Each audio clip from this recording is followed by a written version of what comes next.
Lazima watusikilize kwa sababu tunachokilalamikia sio kitu cha kijinga, ni kitu chenye mashiko. Ni kitu kikubwa ambacho kwa binadamu yoyote wa kawaida lazima ashtuke.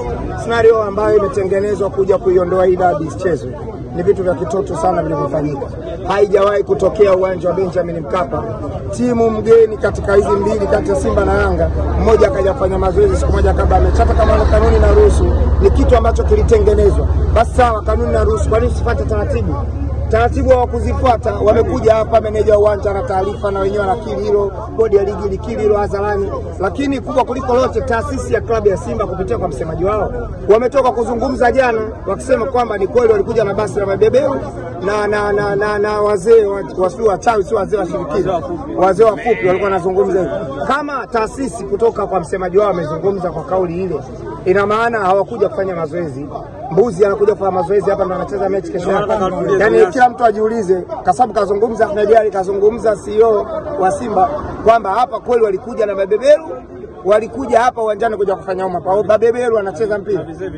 Shefe, sisi tunachokilalamikia kina mashiko, na tunaomba kamati hiyo, wizara ya michezo itusikilize, ilifanyie kazi jambo letu. Ni aidha bodi ambayo hatuna imani nayo itoke madarakani, waendelee na shughuli zingine, kwa sababu sio lazima shefe. Kwani wewe unataka kuniambia mwenyekiti wetu Mguto yeye kazaliwa kwa ajili ya kuwa mwenyekiti wa bodi tu ya ligi basi? Kabla ya hiyo kazi alikuwa na shughuli zake zingine, anaweza kaendelea na majukumu yake mengine ya songoze sehemu hivyo. Yani sio lazima. Kwa hiyo sisi tumesema hatuna imani na hivyo. Ile bodi ya ligi imeshawahi hata kutusahau kutupangia mechi ya ligi kuu. Umesahau nini? Yani wao wanaulizwa kwa nini Yanga wacheze, wanasema tumesahau kuwapangia. Yani hao watu wao wa kweli kuendelea siku wana imani nao, hatuwezi kucheza huo mchezo kama wale wapo. Kwa hiyo tulio hapa dhamana ni viongozi wa Yanga, wameenda kutuwakilisha vizuri, alhamdulillah. Wametoka, wameona faida ya wanachama wao kuwepo hapa na wametushukuru kwa uwepo wetu hapa. Lakini kubwa kuliko lote ni kwamba tumewachagua, tuna imani nao, na lile ambalo wameliamua ndani tuko sambamba nao. Lazima watusikilize kwa sababu tunachokilalamikia sio kitu cha kijinga, ni kitu chenye mashiko. Ni kitu kikubwa ambacho kwa binadamu yoyote wa kawaida lazima ashtuke.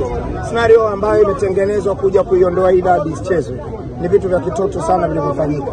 Haijawahi kutokea uwanja wa Benjamin Mkapa timu mgeni katika hizi mbili kati ya Simba na Yanga, mmoja akaja kufanya mazoezi siku moja kabla amechapa. Kama kanuni na ruhusu, ni kitu ambacho kilitengenezwa. Basi sawa, kanuni na ruhusu, kwa nini usifuate taratibu hawakuzifuata? Wamekuja hapa, meneja wa uwanja na taarifa na wenyewe wanakiri hilo, bodi ya ligi likiri hilo hadharani. Lakini kubwa kuliko lote, taasisi ya klabu ya Simba kupitia kwa msemaji wao wametoka kuzungumza jana, wakisema kwamba ni kweli walikuja na basi la mabeberu na wazee wachawi, sio wazee wa shirikisho, wazee wafupi walikuwa wanazungumza hivyo. Kama taasisi kutoka kwa msemaji wao wamezungumza kwa kauli ile, ina maana hawakuja kufanya mazoezi. Mbuzi anakuja kufanya mazoezi hapa, ndo anacheza mechi kesho hapa. Yani kila mtu ajiulize, kwa sababu kazungumza Ahmed Ali, kazungumza CEO wa Simba kwamba hapa kweli walikuja na mabeberu, walikuja hapa uwanjani kuja kufanya umma. Mabeberu anacheza mpira. Shefe, sisi tunachokilalamikia kina mashiko, na tunaomba kamati hiyo, wizara ya michezo itusikilize, ilifanyie kazi jambo letu.